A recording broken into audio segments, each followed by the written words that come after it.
The wild and crazy world of bone chillers. No, not the TV show. The TV show is mental asylum level of crazy. We're not going into that yet, even though I have watched the episode counterpart to this book. We ain't talking about that wild world, but we are talking about the book series right now because this is the first Bone Chillers book that I have ever read. And this was a wild, weird, scary, creepy, fun, and goofy story all in one.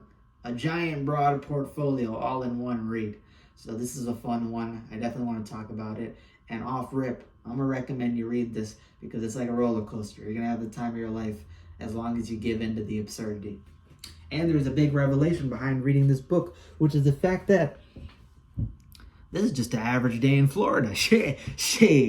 Average day in Florida. All right, you got hurricanes, you got gators, you got stupid kids, you got even stupider parents, and you got basically mutations and frog monsters. Like this is all in Florida. Florida deals with this stuff all the time on a daily basis. There's a reason why the Florida man is the strongest species of human known to mankind, all right? They're just a different breed, built different. I mean, you heard the stories about the bath salts chewing off people's noses. You ever heard about the Florida man who got his leg broken in a car accident, but he was on crack, so he kept running? Did you hear about the dude who had a shootout with a cockroach and he ended up getting shot?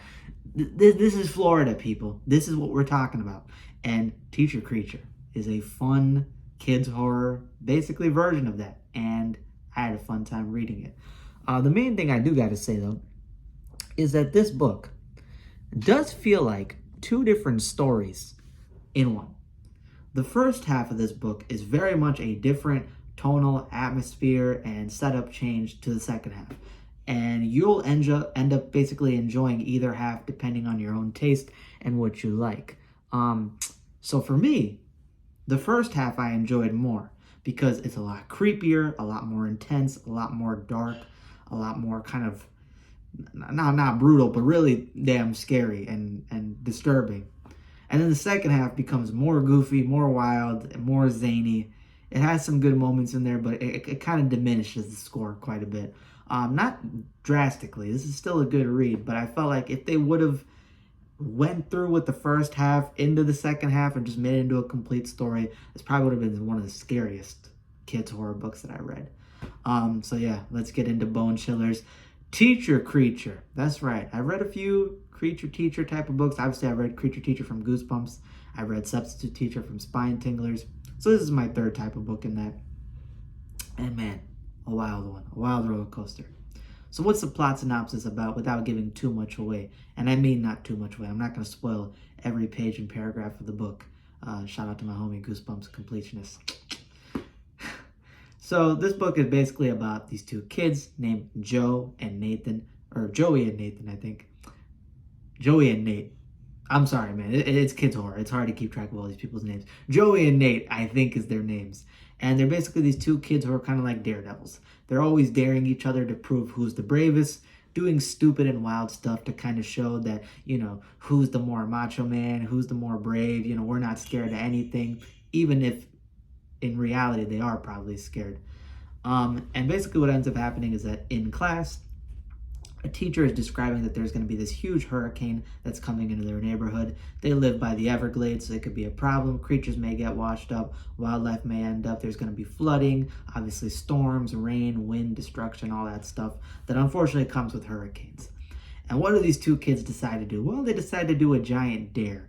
And this giant dare basically revolves around during the middle of this hurricane, or I guess when the hurricane begins, the school is going to be empty because everyone's basically going to be getting ready, getting all their supplies and rations to basically evacuate town and then come back when it's over. And their parents are doing that. And they decide, you know what?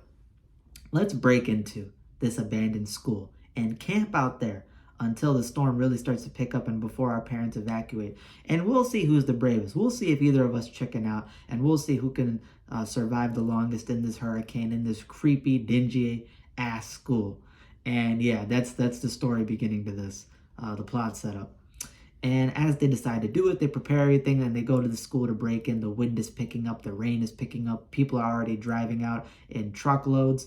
And basically they run into Molly. And Molly is this kind of class brainiac in the school, this sort of teacher's pet, smart aleck girl. And I don't know why, but the writing in this book is very much written like a sitcom. It feels like a sitcom type of writing for the characters. And when I was reading the book, I imagined Joey and Nate as basically like Drake and Josh when they were younger. And I imagined Molly as like Amanda Bynes, the sort of more nerdy type. It's just the way they're kind of written, and maybe that can take you out of it because it's not as in-depth as other books you read with character studies. But this one is fun. I think it has charm to it. I think that their characters are fun enough that you can get along with it. And as they're about to break into the school because the weather starts getting really bad, Molly meets up with them. She threatens to get them in trouble. She threatens them with all this type of stuff to snitch. However, she ends up in the middle of this bad weather too, and they all have to basically break into the school and camp out for their own safety. And as they do so, they're basically seeing how bad it's getting. They see destruction of property, they see the rain, they see the water accumulating around the neighborhood, and it looks really, really bad. However, they notice something outside the window, specifically Joey and Molly, and they see this shadow, this large blobish shadow out in the middle of the playground courtyard looking in their direction, and they swear it's some type of giant animal, maybe person, thing that's basically stalking them. It's got these bloodshot eyes, it's got this slimy mucus type of skin, it's got this, I guess, blood dripping down its face, and they realize, oh shit, what the hell is that? It looks like some type of swamp thing. Maybe they don't know if it's a person, if it's a gator, but it looks too weird shaped to be either. So they assume something is out there, and it's very much alive, very much breathing, and very much staring and staking them out, almost as if it's waiting for them to come outside to kill and eat them. And they get very, very, tense. They realize, oh my God, we're stuck in this dark, dingy, abandoned school. All the adults are far away and evacuated. And they realize, we're alone in this situation. We bit off more than we can chew, and we're stuck out here with this horrifying creature monster thing from the swamp.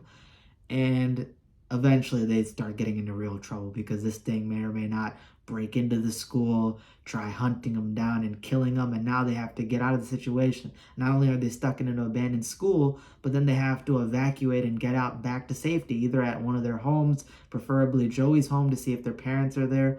And they're really stuck in the mud right now because the whole town is evacuated. People's houses are boarded up, so it's not going to be easy to get in.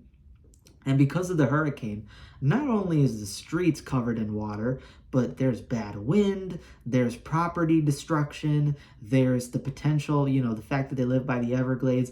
They consider the fact that there could be like venomous snakes swimming around. There could be gators lying in the water waiting for them. There could be, the fact that power lines get taken down. There's all these power lines that are just, wires like long snakes is how it's described, basically wrapping around the streets, and obviously electricity and water.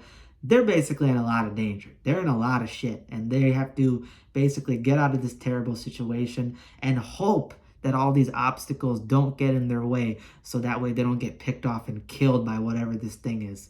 And that's the first half of the book. And then they eventually get to safety. Eventually they manage to get home, they camp out, and they hope that since Joey's house is abandoned and they're waiting there, that this creature doesn't stalk them or find them or break into their house and kill them. And then you get into the second half of the book, which has a completely different tone change, where now they get back to school, and their teacher, which I think is Mr. Barcharian or Bacarian, it's like some scientific term for frog, I think.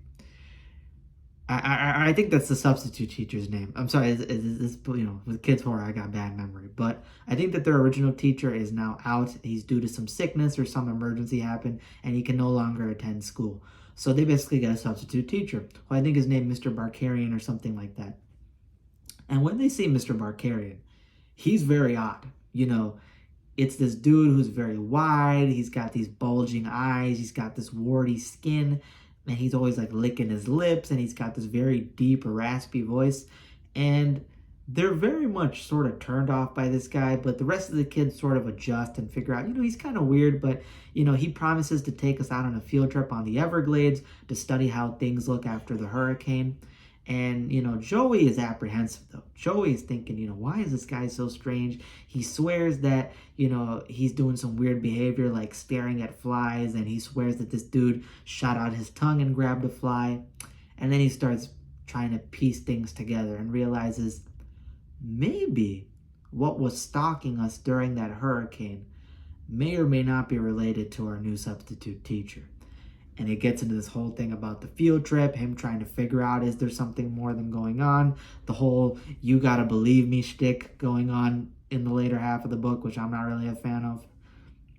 And it gets wild because these kids go out into the Everglades, and let's just say they may or may not find out about the certain teacher's intentions. And there's a plot point earlier in the book about the fact that hurricanes obviously come from overseas, and they could bring in these international bacteria and germs into the swamp.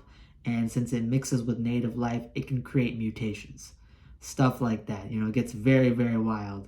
And that second half for me kind of dropped it a little bit. I didn't like it as much, but that sort of wraps up the story. So how do I feel about this book?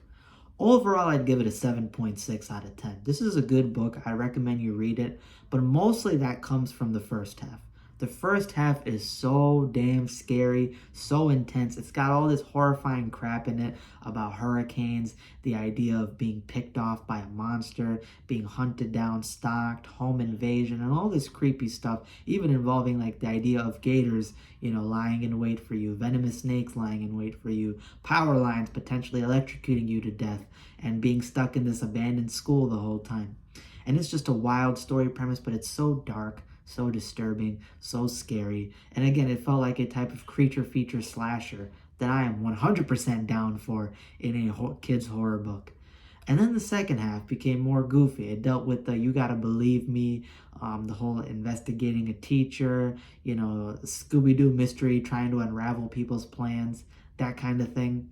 And that's less sort of pleasing to me. That sort of drops the quality of the book and kind of goes into more standard kids horror stuff, as opposed to the first half, which felt very innovative and pretty good. So overall, I think it's still a good read, but yeah, the second half of this book kind of drops it off. It's not as good as the first half. So I would suggest you pretty much read this book for the first half. If you like darker and scarier kids horror books, this is definitely going to be up your boat. And I guess if you prefer the more goofy, more zany, wild stuff that involved in kids horror, that second half is going to please to you. So really, it's got something for both, but the fact that it has such a drastic tonal change halfway, it feels like two different books in one book, and that's going to turn off some people, because if you like both, you're really going to love this book, but if you prefer one over the other, I suspect it's going to drop your score quite a bit. And yeah, that's all I have for my first Bone Chillers review. That is Teacher Creature, 7.6 out of 10. I hope you guys enjoyed. If you like my content, check out some of my other videos down below. I have some related kids horror, some other stuff involving haunting horror. I also have young adult horror reviews. I have adult horror reviews. The Horror Tavern is basically an accumulation of all different types and varieties of horror. So if there's going to be something down there that you may enjoy. And if you like this video, hit that like button and hit that subscribe button. It's free. Lets me know you guys enjoy the content and you want to support me, and it's a big, tremendous help to me. And that's all I have for today. Hope you guys enjoyed. Deuces. No, seriously, man. Florida man people are built different. As soon as I read that story about a dude trying to kill a cockroach and having a shootout with it, and he ended up getting shot, I was like, nah, man. There's no way a cockroach can win a Wild West shootout with a man. Unless it's in Florida.